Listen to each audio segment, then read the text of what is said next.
Okay, let's dive right in. We know you want to get a handle on major global issues without getting totally overwhelmed. So today, we're really focusing on India's approach to global anti-terrorism. Yeah. It's based on a whole range of analysis. Yeah, and we're looking at it from different angles. India's long history with this, their current outreach, and some pretty interesting ideas for how they could be more effective. Some surprising thoughts in there, actually. Definitely.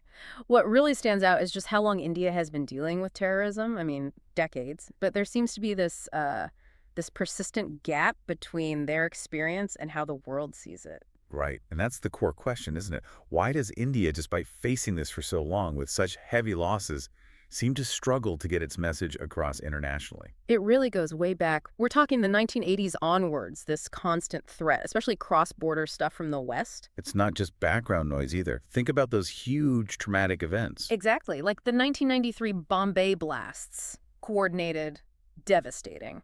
Or the 2008 Mumbai attacks, that horrific siege that just went on and on live on our screens. And these weren't isolated incidents. The data backs this up starkly. Between 2000 and 2020, India was consistently ranked in the top 5 countries most affected by terrorism globally. Top 5. What does that translate to in numbers? Over 10,000 incidents recorded by the Global Terrorism Database. 10,000 and thousands of lives lost. It's just, yeah.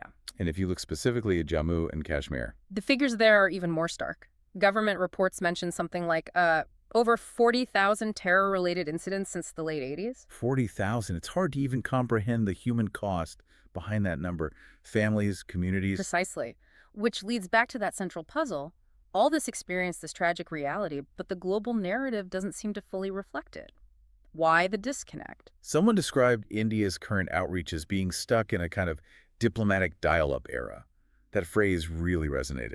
Yeah, dial-up. It captures that feeling of slowness, maybe inefficiency. Well, you see the high-level meetings, right?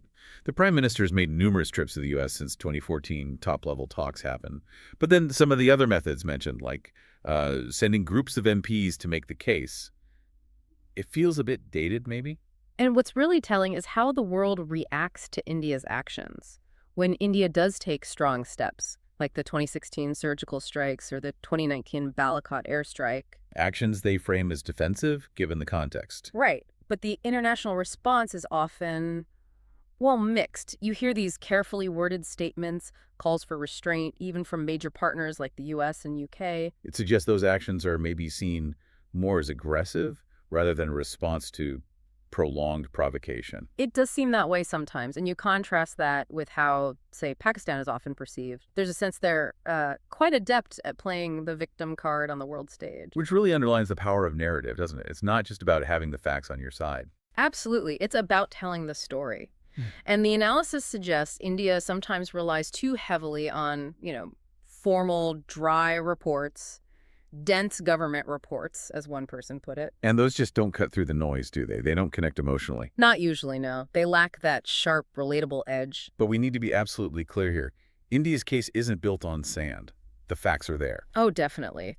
The Ministry of External Affairs in India consistently points to Pakistan's links with UN-designated terrorist groups. We're talking Lashkar-e-Taiba, Jaish-e-Mohammed. Groups directly linked to major attacks. Yes. Lashkar-e-Taiba, for instance, was responsible for the 2008 Mumbai attacks. 166 people killed, including Americans, people from all over. The links are documented. There are those persistent accusations about Pakistan's intelligence agency, the ISI, providing support, although Pakistan denies this. Right. And it's not just India saying this. Even the U.S. State Department back in 2020 noted Pakistan had a, quote, mixed record on tackling terror financing and safe havens. So the evidence is certainly there. So if the facts are there, the problem is perception. How the story is being told, or maybe how it's being received. That seems to be the crux of it. Often in Western media, the whole complex India-Pakistan issue gets boiled down to Kashmir.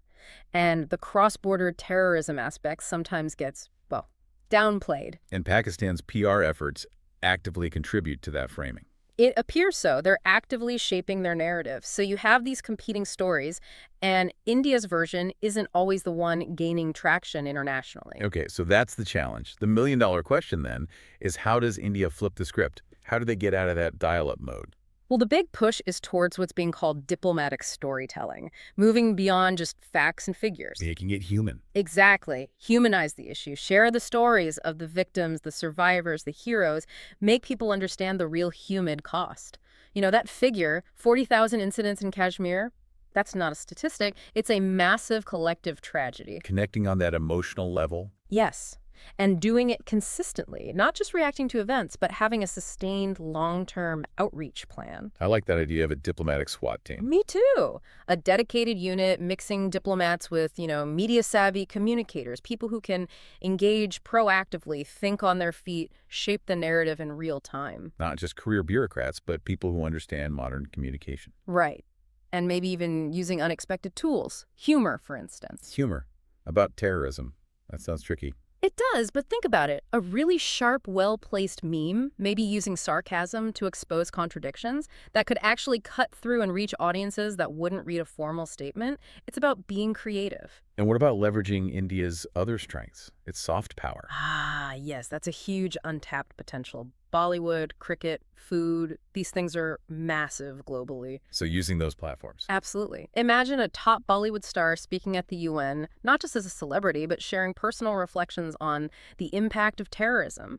Yeah. Or a cricket legend talking about it on ESPN. These are voices people already listen to. Using existing connections to embed the message.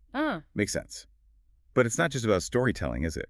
There's the whole complex geopolitical reality. No, absolutely not. And the relationship with China is a major factor. The China factor. Tensions there, like the Galwan clash in 2020, must complicate things. Hugely. And China's actions at the UN Security Council, consistently using its veto to shield Pakistan-based terrorists from designation. Masood Azhar is the classic example. It took years and repeated efforts to finally get him listed in 2019 because of Chinese blocks. That veto power is a massive diplomatic obstacle. It really is. But interestingly, there are signs of a slight thaw recently. Border talks, trade discussions. An opening, maybe? Potentially. A chance for India to use those diplomatic channels carefully to push China towards taking action against terror networks in Pakistan. It's a very delicate balancing act, though. And then there's the West, what was termed the Western Wall. Yeah, that skepticism, especially in the U.S., about some of India's military actions. And the U.S. obviously has its own strategic calculations involving Pakistan, particularly regarding Afghanistan and counterterrorism cooperation in the past. So how do you break through that skepticism? Well, this is where some really unconventional ideas come in. Sending teams that aren't just diplomats. Like who? Like, imagine a delegation of top Indian tech CEOs, huge Bollywood names, maybe cricket stars like Kohli, going to D.C., engaging directly with policymakers, maybe even the public. Kohli and Shah Rukh Khan testifying before a Senate committee. Exactly. It sounds unusual, but it would certainly get attention and could bypass some of the usual diplomatic filters. It's about finding new ways to connect. And using the Indian diaspora, too. They're a significant group in the U.S. Over 4 million strong. Mobilizing them, using social media, grassroots campaigns. That could be a powerful amplifier for the message. Which brings us squarely to social media. The assessment seems pretty critical of India's current efforts there. Yeah, the feeling is they're being outplayed. India puts out perhaps more formal, bland statements, while Pakistan is seen as running more effective, sometimes misleading online campaigns. That 2024 study on Western views of Kashmir highlighted this gap. So India needs to get savvier online. Much savvier, more aggressive, more creative. Hire those witty, multilingual social media warriors someone mentioned. Create stuff that travels memes, infographics, short, powerful videos. Use humor. Use sarcasm even. Why not? If it helps expose hypocrisy or highlight absurdity, it can be really effective online. But it's not just about external messaging, right? Things need to be aligned at home, too. That's a crucial point. The domestic media environment in India, sometimes being quite sensationalist or polarized, can actually muddy the waters internationally. Like after the Pulwama attack in 2019, the focus shifting to political blame games. Exactly. Instead of a unified message about the tragedy and the threat, it can become fragmented. So there's a need for the government to work with media, not censor, but align on the core message about terrorism. Maybe national campaigns, unifying hashtags, things like that. Things like that, yeah. Building that sense of national resolve and unity that can then be projected outwards. Are there examples India could learn from? other countries? Well, Israel's PR operation around its security actions is often cited as very effective, though obviously complex. The key is finding an authentic voice. Not just copying someone else's strategy, especially not Pakistan's victim card. Definitely not. But perhaps looking at the U.S. post 9/11, that was a massive global effort to shape a narrative.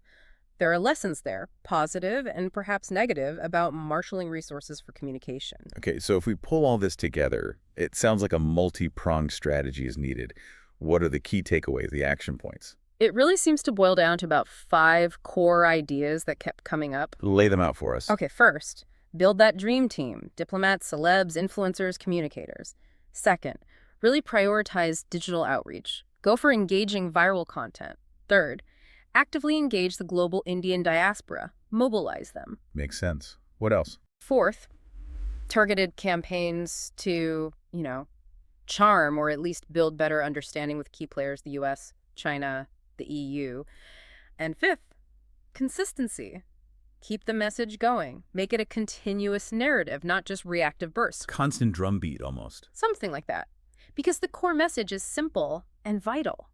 Terrorism is a global threat, not just India's issue. And if India fails to get that message across effectively? Then the risk is continued lack of global solidarity, maybe less support, continued misunderstanding, and the stakes are incredibly high: lives, security, national pride. So the bottom line is India has the facts, the history, arguably the moral high ground. Absolutely. It's all there. What's needed now is a shift in how that story is told. More dynamism, more engagement, more creativity. Win the narrative war, essentially. That's a good way to put it. Amplify the voice, win the narrative war, because that can have a real impact on global cooperation against terrorism.